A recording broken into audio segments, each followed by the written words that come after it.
Cum setezi adresa proprie URL pentru subpagini și articole? Datorită opțiunii setării adresei proprii pentru subpagini și articole, linkurile către conținutul de pe site vor arăta într-un mod profesional și vor fi mai ușor de notat și de memorat. Pentru a modifica adresa URL a unei subpagini, trecem la lista de subpagini și articole și facem click pe butonul de administrare a subpaginilor.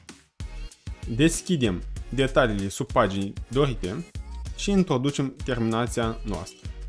Facem click pe butonul Adaugă și bifăm opțiunea de bază a linkului. Închidem fereastra și publicăm site-ul. Reîncărcăm adresa URL a subpaginii noastre.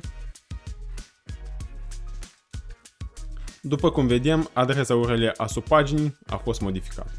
Mersi mult pentru atenție, dați like și subscribe, la revedere!